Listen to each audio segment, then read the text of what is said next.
안녕하세요. 미익주식론 대학의 미준입니다. 11월 22일 오늘의 미익주식 뉴스를 시작합니다. 오늘도 변함없이 미국 주식 투자의 정석을 지키고 있는 미준에 오신 것을 환영합니다. 즐거운 금요일이 또 찾아왔습니다. 미준 패밀리 여러분들 주말 위해서 멋진 계획 많이 세워놓으셨는지 모르겠습니다. 저 같은 경우는 이번 주말에도 이렇게 많이 기대가 되진 않습니다. 왜냐면 수영 대회가 있거든요. 제가 예전에 한번 말씀드린 것 같은데 영국 아이들은 특히 이제 캠브리지 같은 경우는요. 아이들이 이제 운동을 많이 합니다. 보통 아무리 못해도 2가지, 3가지 정도의 운동을 하는데요. 저희 아들 같은 경우는 지금 중학교 1학년인데 수영도 하고 또 로잉이라 그래서 한국에서 이제 조정이라는 게 있잖아요. 이렇게 배 젓는 거요. 그리고 육상부도 지금 가입을 해 있고요. 지금 국민학교 초등학교죠. 초등학교 5학년인 제 딸은 수영도 하고 다이빙도 하고 그리고 체조도 했었는데 체조는 얼마 전부터 그만뒀습니다. 근데 이제 여기서 문제 하나가 있는데요. 수영 같은 경우는 매일 하거든요. 그래서 일주일에 수영을 한 5번, 6번 정도 하고요. 그리고 중요한 거는 주말에 수영 대회가 있습니다. 근데 이제 수영 대회 같은 경우는 하루 종일 하거든요. 아침에 한 9시에 시작해서 저녁에 7시에 끝나는 경우가 많습니다. 그래서 수영장에서 응원하면서 점심도 먹고 또 저녁은 조금 늦게 나가서 이제 사 먹고요. 그러다 보면 주말이 그냥 가버리거든요. 그래서 제가 예전에도 한번 말씀드렸는데 혹시 이 방송을 함께 해주시는 분들 중에 젊은 자녀가 있으신 분들은 수영을 시키는 건 조금 재고해 볼 필요가 있다. 이렇게 생각합니다. 축구 같은 거 하면 얼마나 좋아요. 한 2시간 정도 경기 응원하다 보면 끝나잖아요. 근데 이렇게 하루에 막 10시간 가까이 수영장에 gat혀 있으면 정말 힘들다는 생각이 들게 됩니다. 이번 주말에도 수영 대회가 잡혀 있어서요. 저는 수영대회 관람하면서 또 안에서 최근에 이제 GP라는 책이 있는데 다음 달에 미준 3번째 책이 완성이 되거든요. 그래서 마지막 작업을 수영과 함께 수영장 안에서 더위를 만끽하면서 책 작업을 하도록 하겠습니다. 이 방송 함께 해주시는 여러분들께서는 저보다는 조금 더 다이나믹한 멋진 주말을 맞이하시기 바랍니다. 11월 20일 보내드리는 오늘의 빅 주식 뉴스 바로 시작합니다. 오늘 방송을 본격적으로 진행하기 전에 한 가지 여러분들께 드리고 싶은 메시지가 있습니다. 제가 댓글을 살펴보다가 아이디를 m주라는 아이디를 쓰시는 구독자분께서 메시지 하나를 남기셨더라고요. 매일 눈팅만 하다 오늘 미준 멤버십과 인베스팅 프로 플러스 가입도 하고 밴딩 사이트를 통한 미준님 사이트에 들어가 보았습니다. 솔직히 뭘 어떻게 해야 할지 모르겠습니다. 인베스팅 프로 사용법도 잘 모르겠고 답답하기만 합니다. 저 같은 답답한 유저를 위해 간단하나마 가이드 같은 것이 없을까요? 라고 좀 간절한 질문을 해주셨는데요. 제가 솔직히 좀 죄송한 마음입니다. 왜냐면 이렇게 다양한 플랫폼을 소개해드리고 나서 사용법을 자세히 좀 제가 설명해드릴 기회가 없었거든요. 최근 들어서 초이스 스탁도 그렇고 investing.com 그리고 미준 멤버의 수도 굉장히 많이 늘어났습니다. 그래서 이렇게 새롭게 가입해 주신 분들을 위해서 어떠한 식으로 이러한 플랫폼을 이용하면 최대의 효과를 얻으실 수 있는지 이 부분에 대한 영상을 준비하고 있는데요. 조금만 더 기다려 주시면 제가 정말 이번에는 꼭 약속을 지키도록 하겠습니다. 일단 미준 멤버십 같은 경우는요. 여기 제가 링크를 걸어놨는데 링크를 통해서 들어가시면 바로 제가 올려놓은 여러 가지 다양한 컨텐츠를 보실 수가 있거든요. 바로 이 페이지죠. 그래서 여기 보시면 지난 1년 동안 4,500가가 넘어가는 컨텐츠를 올려놨습니다. 그냥 하나씩 보시면 되거든요. 물론 이제 가장 최근에 올려놓은 정보가 조금 더 가치가 높겠죠. 그래서 이런 다양한 정보들을 그냥 하나씩 클릭해서 여러분들께서 참고하시면 된다. 이렇게 설명을 드리고 싶고요. 그리고 반면 아래쪽에 나와 있는 인베스팅 프로 같은 경우는요. 제가 영상 하나를 올려놓은 게 있습니다. 인베스팅 프로에서 근무하고 계신 마케팅 매니저님을 모셔서 간단하게 사용 설명을 좀 들어봤는데요. 제 생각에는 인베스팅닷컴 같은 경우는 조금 더 자세한 정보를 원하시는 분들, 조금 더 쉽게 자세한 설명을 원하시는 분들이 계실 것 같아서요. 제가 직접 인베스팅 프로 플러스 가입하신 분들을 위해서 짧은 영상을 준비하도록 하겠습니다. 그리고 마지막으로 초이스 스탁 같은 경우는 제가 개인적으로 걱정이 없는데요. 왜냐하면 초이스스탁의 김인중 대표님께서 미준 채널에 정기적으로 출연하셔서 자세하게 어떻게 사용하면 되는지, 어떠한 가치를 우리가 이용할 수 있는지 설명을 해주고 계십니다. 내일도 반가운 소식이 있는데요. 초이스스탁의 김인중 대표님께서 새로운 코너를 시작합니다. 미국 주식 초등학교라는 미주초라는 순서를 우리가 준비했는데요. 정말 재밌습니다. 혹시 미국 주식 시작하신 지 얼마 안 되신 초보 투자자분들께서는요, 많은 배움의 장이 이번에 새롭게 열리게 됩니다. 내일 방송되는 초이스스탁 김인중 대표님이 진행하시는 미국 주식 초등학교, 많은 분들께서 시청해 주셨으면 좋겠습니다.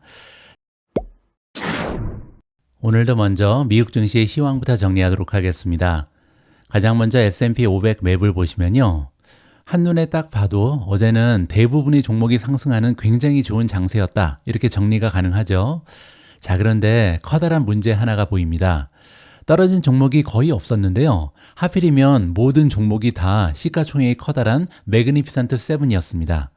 매그니피선트 7 중에 지금 엔비디아 하나를 제외하고 나머지 종목은 모두 마이너스를 보였거든요. 자, 따라서 어제는요, 전반적으로 대부분이 상승하는 좋은 장세였지만 떨어진 종목이 시가총액이 대단히 커다란 메가테크였잖아요. 따라서 지수의 상승폭은 생각보다 크지 않겠구나, 이렇게 정리가 가능하겠죠. 자, 어제 이렇게 대부분 다 올라가는데 매그니피선트 7만 떨어진 이유를 좀 생각해 봐야겠죠. 일단 첫 번째로요, 두 종목이 굉장히 선명한 빨간색을 보이고 있는데요. 이 부분은 독점 규제 때문입니다. 최근에 구글을 해체한다, 이러한 뉴스가 보도가 되면서 아무래도 일부 자금이 이동을 했다, 이렇게 보면 되겠죠. 자, 그러면 다른 종목들은 왜 떨어졌는지 이 부분을 생각해 봐야 되는데요. 제가 볼 때는 일부 자금이 빠져나가서 드디어 순환이 되고 있다. 지금 현재 주가가 많이 오르지 못한 멀티플이 낮은 종목으로 자금이 이동했다, 이렇게 볼 수가 있겠죠. 자, 그러면 이렇게 자금이 이동한 이유가 있겠죠. 특히 소형주를 보면요, 어제 1.65% 급등했습니다. 가장 좋았죠. S&P 500, 나스닥, 그리고 다우를 통틀어서 어제 가장 좋은 실적을 얻었던 것이 러셀 2000입니다. 그 얘기는요, 경제 관련해서 굉장히 긍정적인 소식이 있었겠구나, 이렇게 우리가 짐작을 해볼 수가 있겠죠. 실제로 어제 미국에서는 굉장히 기분 좋은 긍정적인 뉴스 하나가 있었는데요. 바로 US 이니셜 잡리스 클레임입니다. 우리가 한국말로 신규 실업수당 신청 건수라고 부르는 거죠. 자, 지난주에 6천 건이나 감소를 하면서 21만 3천 건으로 감소를 했는데요. 그렇게 되면 지난 4월 이후에 가장 낮은 수치라고 합니다. 자, 이 얘기는 금리가 인하되면서 미국 경제가 정말 다시 살아나고 있다, 지금 굉장히 뜨거워지고 있다, 이러한 소식을 전달을 한 거죠. 따라서 인플레이션이 가속화되지 않을 거라는 거를 감안하게 되면요, 지금 미국 경제가 꿈틀거리면서 결국은 소형 주식들, 작은 기업들이 굉장히 좋은 어닝을 만들어낼 수 있고, 그렇게 되면 지금부터 소형주가 정말 이 시장을 지배할 것이다, 이러한 주장이 대두되고 있다고 보시면 됩니다. 자, 따라서 어제 같은 경우는 굉장히 건강한 시장 장세가 펼쳐졌다, 이렇게 보시면 되고요. 자, 따라서 시장의 폭, S&P 500의 마켓 브레스는 굉장히 넓어졌겠죠. 어제 54에 불과했던 시장의 폭이 60을 넘어갔습니다. 이제는 S&P 500을 구성하는 500대 기업 중에 60% 이상이 단기적으로 모멘텀이 강화됐다, 이렇게 보시면 되고요. 장기적으로 모멘텀이 뛰어난 종목은 70%를 넘어갔습니다. 대세 상승장이 강화되고 있다는 느낌을 우리가 받을 수가 있는 거죠.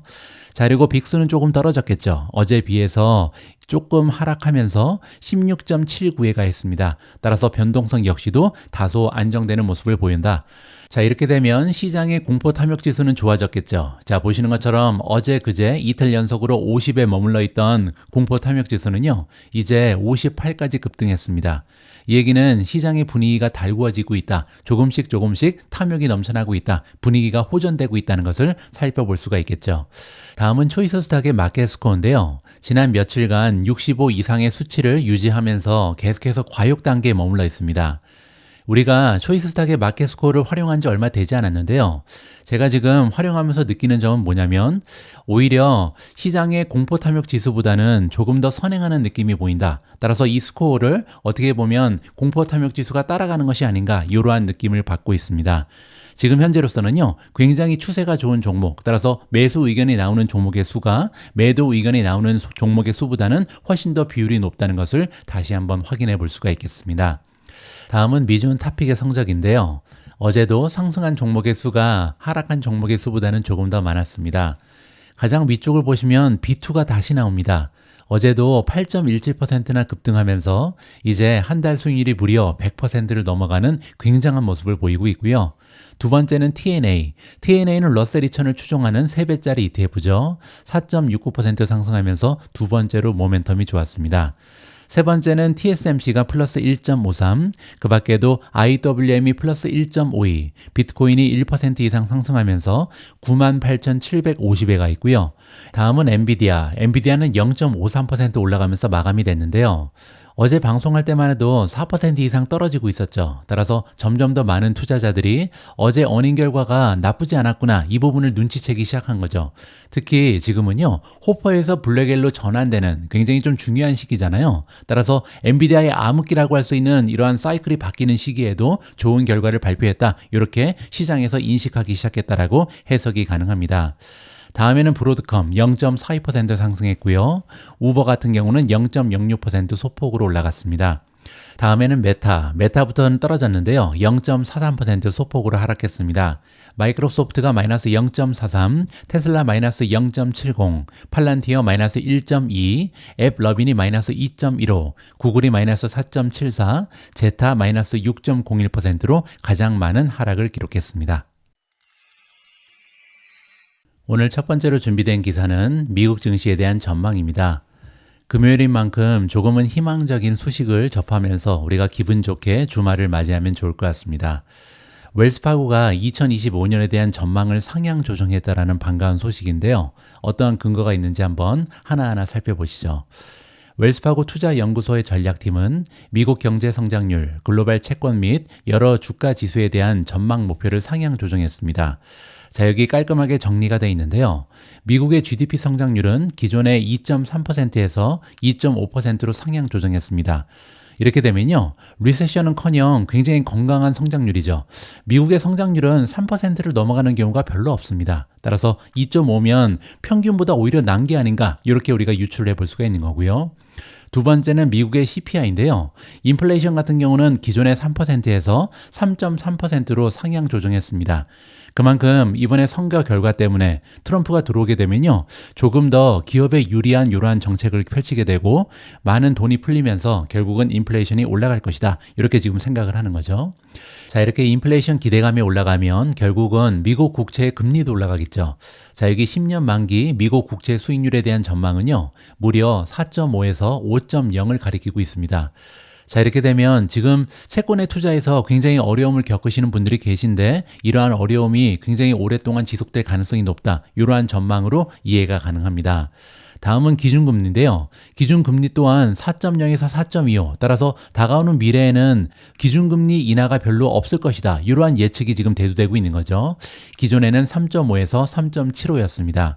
자, 지금부터는 미국 증시에 대한 전망을 보도록 하겠습니다. 가장 먼저 S&P 500은요, 기존에 6,200에서 6,400을 전망하고 있었는데요. 이 수치를 올렸습니다. 아니다, 6,500에서 6,700까지는 가능할 것이다, 이러한 전망을 제시하고 있거든요. 따라서 지금 현재 S&P 500이 5,948.71에 가 있거든요. 그 의미는 다가오는 1년 동안, 따라서 내년까지 9.3%에서 잘하면 12.6%까지 올라갈 수 있다. 따라서 평균적인 수익률을 초과할 수도 있다. 굉장히 좋은 전망이 제시되고 있는 거죠. 자, 이렇게 S&P 500에 대한 전망이 상향 조정된 이유는요, 바로 실적에 대한 전망이 상향 조정됐기 때문입니다. 주가는 실적 곱하기 멀티플이잖아요. 여기 나와 있는 것처럼 S&P 500에 포함되어 있는 500대 기업이 만들어낼 것으로 기대되는 EPS의 합이요, 원래는 270이 예상됐는데 275까지 확장될 수 있다. 따라서 경기가 좋아질 가능성이 높고 인플레이션이 유지되면서 계속해서 기업이 만들어내는 어닝이 올라갈 것이다, 이러한 전망이 대두되고 있는 거죠.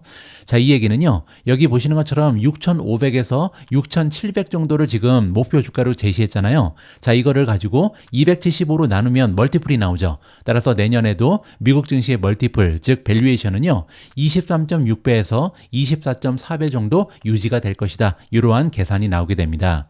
다음에는 러셀 미드캡입니다. 미드캡이라는 것은 중형주를 얘기하는 거죠. 중형주 같은 경우도 상향 조정됐습니다. 4,100에서 4,300까지는 갈 수 있다. 이러한 전망인데요. 지금 현재 이 지수는 3,731에 가 있습니다. 따라서 다가오는 1년 동안 2025년에 9.9%에서 15.2% 상승 여력이 있다. 이렇게 보시면 되겠죠. 자, 마지막은 러셀 2000입니다. 소형주가 모여져 있는 지수고요. 우리가 투자하고 있는 IWM이라는 ETF가 추종하는 지수죠. 자, 러셀 2000 같은 경우는 2700에서 2900까지 갈 수 있다. 이러한 전망이 나오고 있는데요. 지금 현재 러셀 2000은 2364에 가 있습니다. 따라서 다가오는 1년 동안 14.2%에서 많으면 22% 이상 상승할 것이다. 따라서 소형주에 대한 전망이 굉장히 좋은 것이 웰스파고다. 이렇게 볼 수가 있겠죠. 자, 여기 해설이 나와 있는데요. 웰스파고 같은 경우는 추가 경기 부양책과 새로운 이민 및 관세 정책으로 인해서 연말 인플레이션 전망치가 상승할 것으로 예상하고 있습니다. 자, 여기 두 가지 이유가 있는 거죠. 경기가 굉장히 좋아질 것이다. 트럼프가 경기를 부양할 것이다. 이게 첫 번째 이유고요. 두 번째는 이민 그리고 관세 정책이 굉장히 좀 어려운 쪽으로 바뀔 것이다.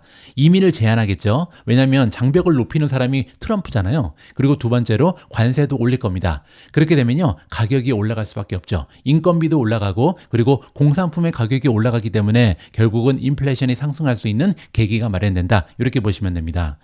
애널리스트들은요, 금리 인하와 관련해서 경제가 이렇게 빠르게 성장하고 인플레이션이 높아진다면 연준 입장에서는요, 조금 더 천천히 금리를 인하하겠죠. 그리고 인플레이션이 높아지면 금리가 상승할 수도 있다. 이렇게 전망을 하고 있습니다.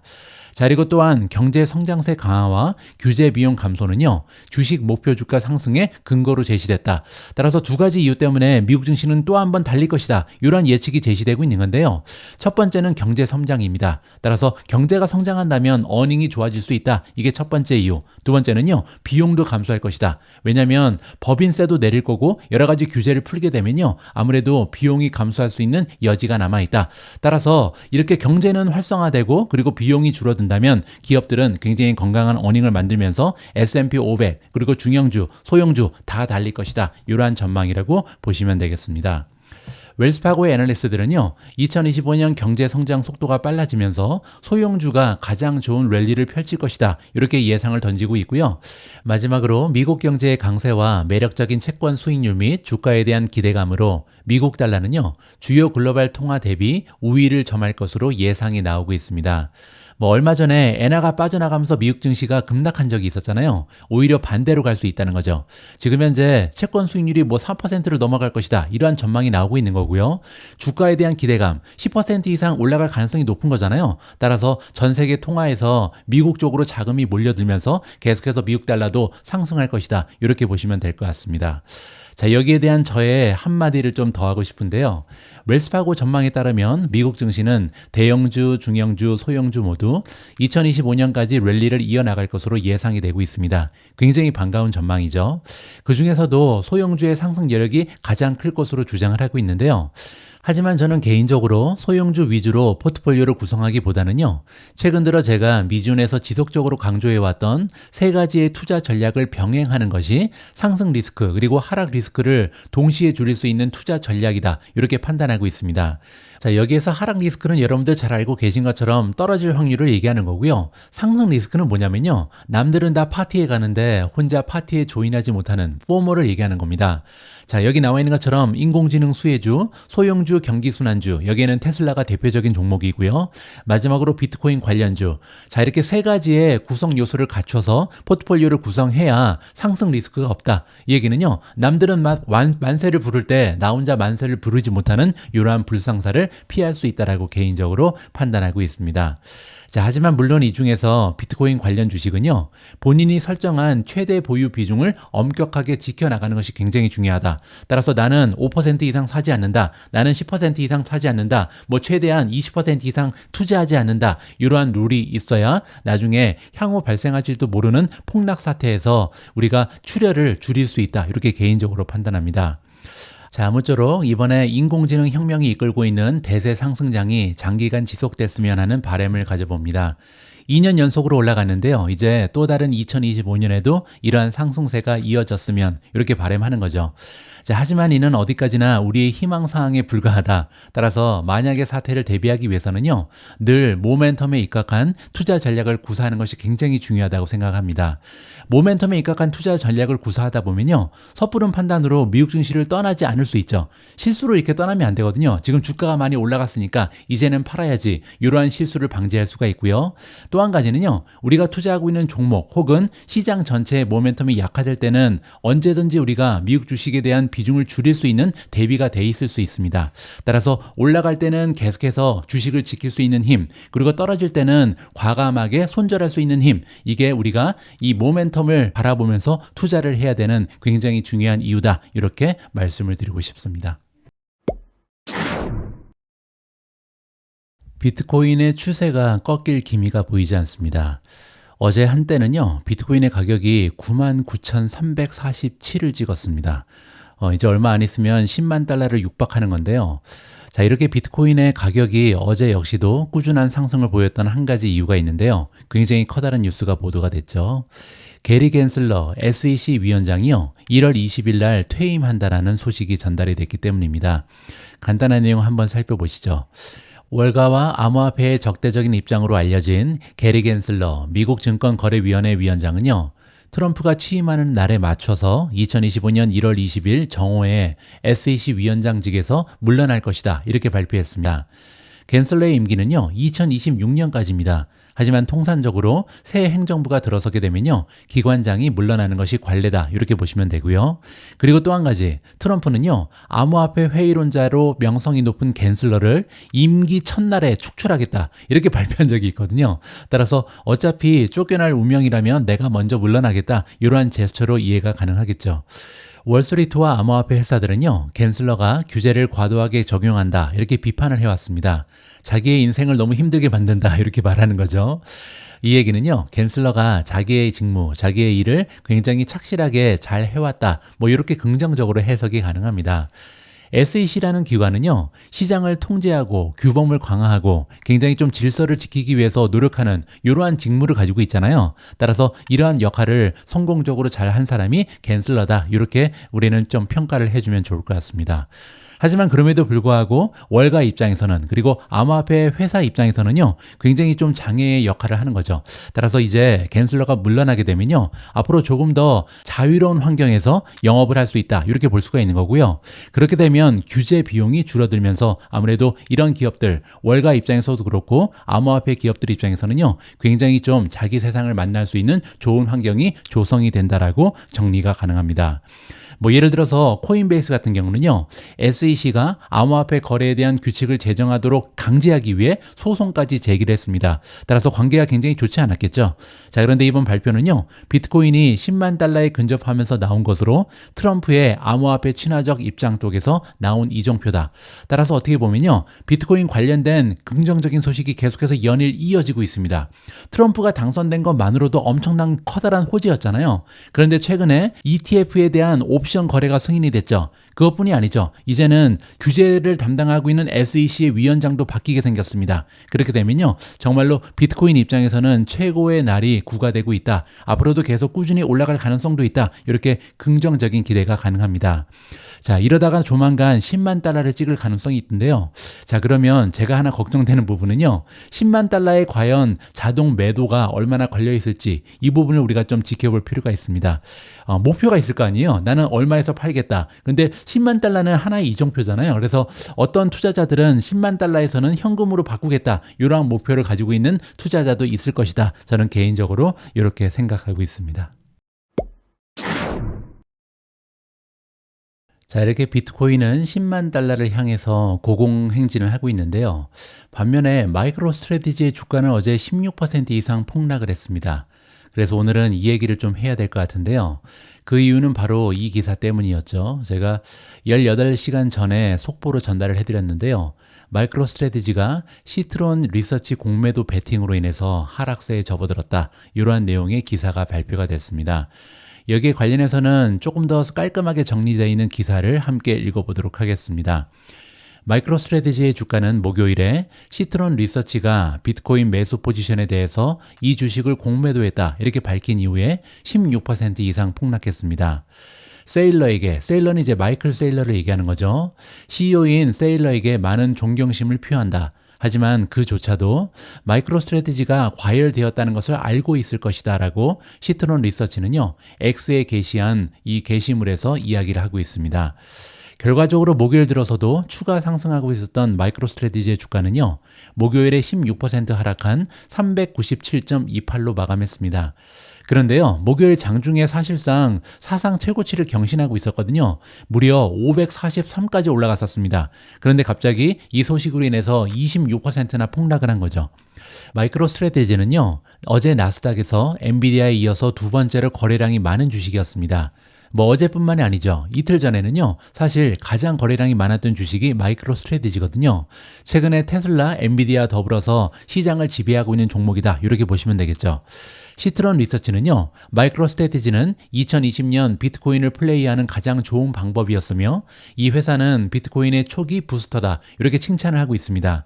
하지만 그럼에도 불구하고 이제 비트코인 투자가 그 어느 때보다 쉬워지면서 이 얘기는요, ETF에 투자할 수도 있고 코인베이스도 있고 로빈후드도 있잖아요. 따라서 굳이 마이크로스트래티지에 투자할 필요가 없다는 거죠. 그런데 지금 현재 거래량을 봤을 때 비트코인의 펀더멘탈과 완전히 분리되었다. 따라서 지금은 매도해야 된다. 이렇게 주장을 하고 있습니다.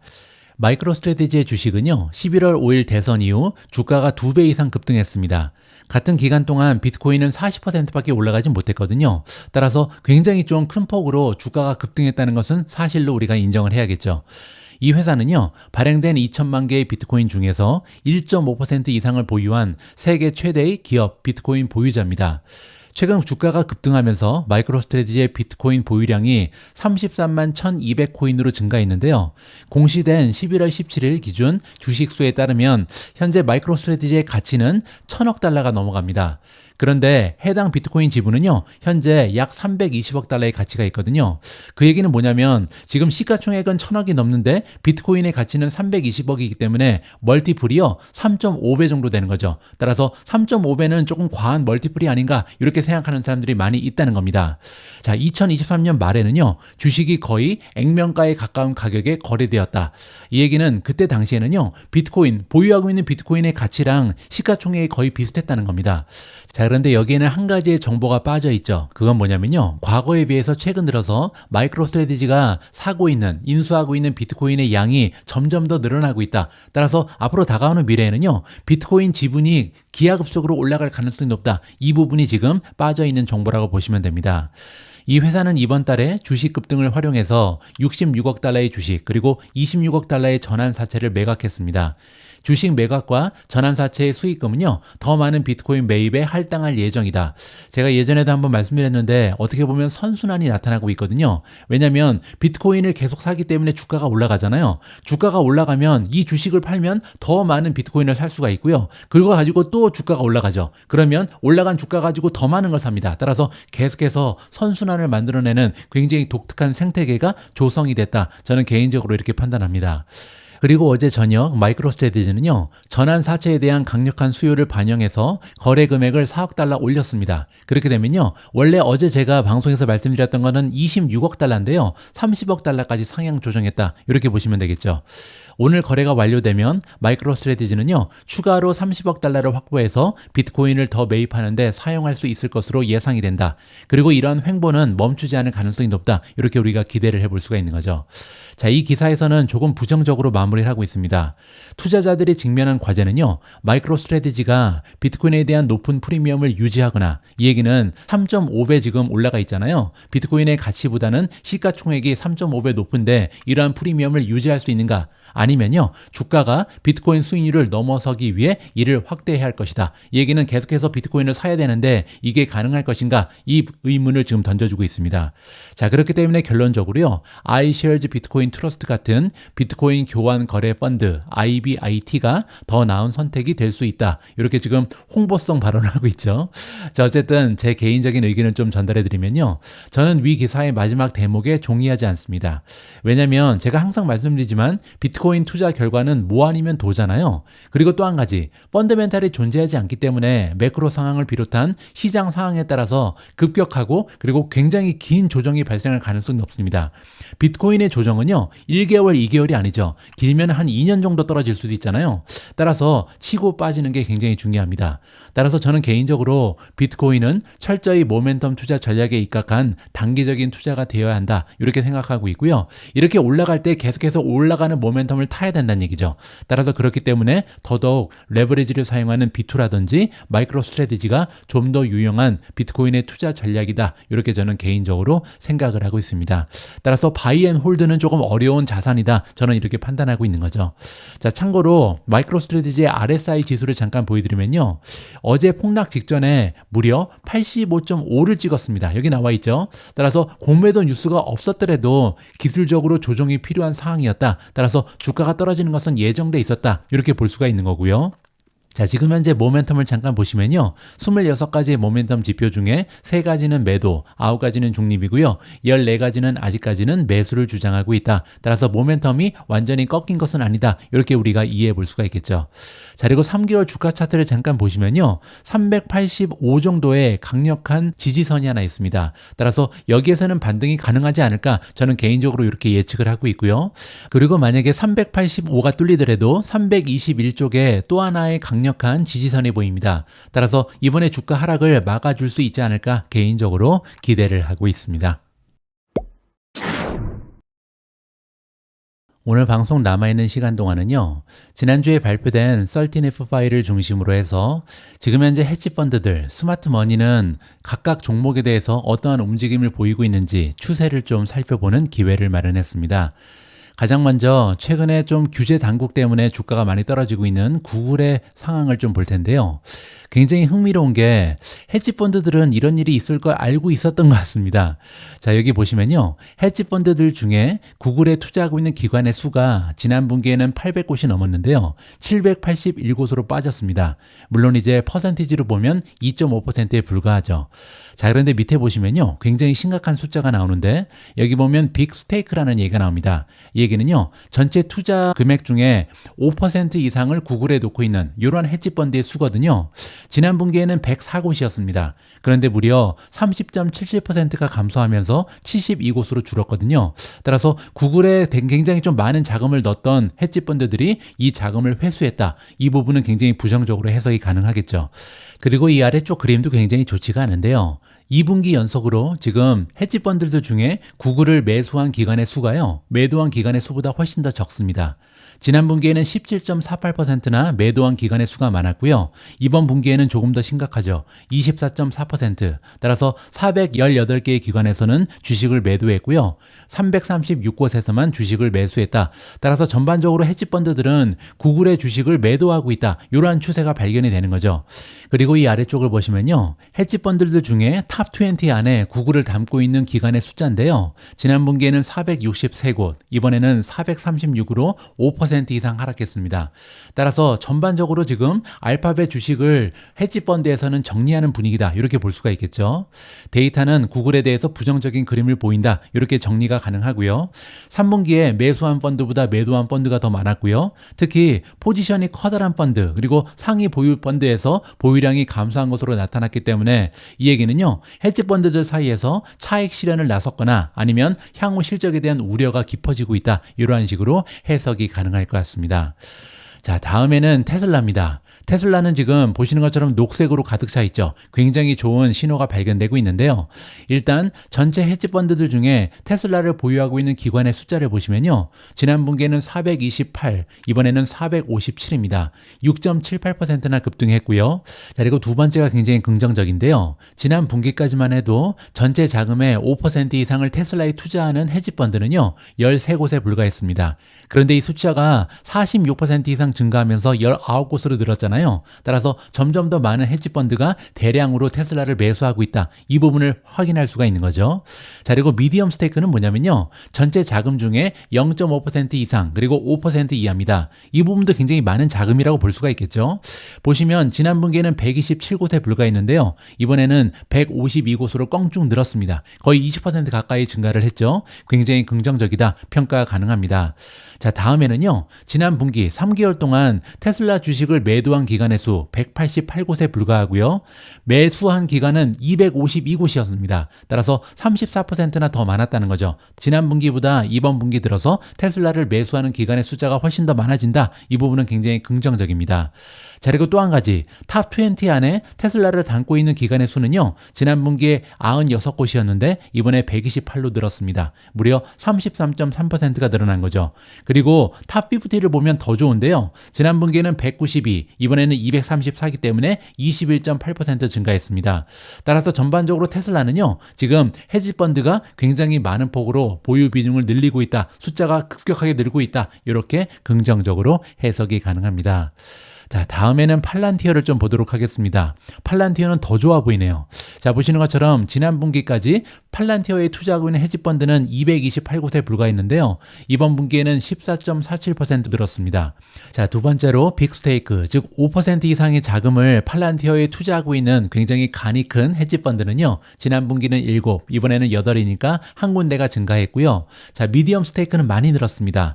0.5%에서 5% 사이의 자금을 팔란티어에 투자하고 있는 이러한 기관의 수는요. 지난 분기까지는 29곳에 불과했는데 이번에는 38곳으로 껑충 뛰어 올랐다. 이렇게 긍정적인 소식을 전달해 드릴 수가 있겠습니다.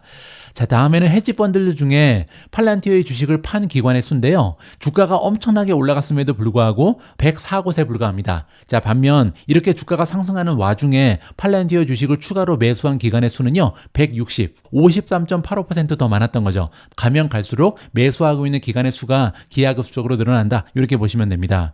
자, 그리고 지금 탑 20 안에 팔란티어를 담고 있는 기관의 수 역시도 지난 분기에는 22곳에 불과했는데요. 30곳으로 8곳이 추가됐습니다. 플러스 36%고요.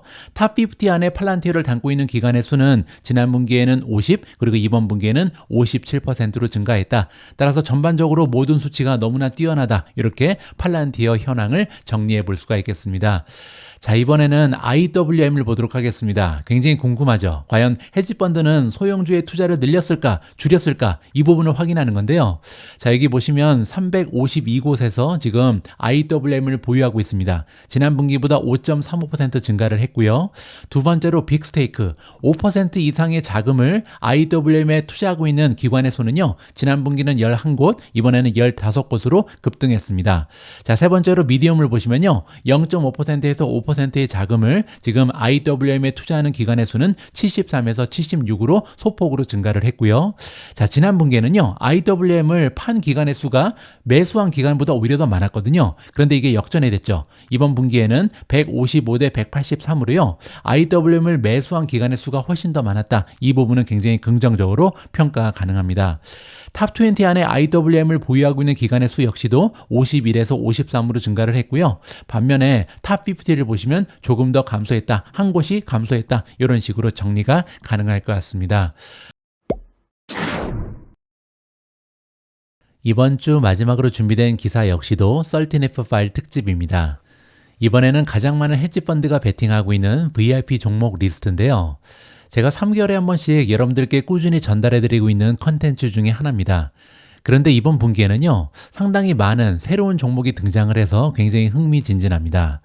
골드만삭스의 헤지펀드 VIP 리스트는요, 단골 손님인 매그니피센트 세븐 주식뿐만 아니라 이제는 비스트라, 벌팁, 플러터 엔터테인먼트 등이 추가되면서 연초 이후 30%의 수익률을 기록하고 있습니다.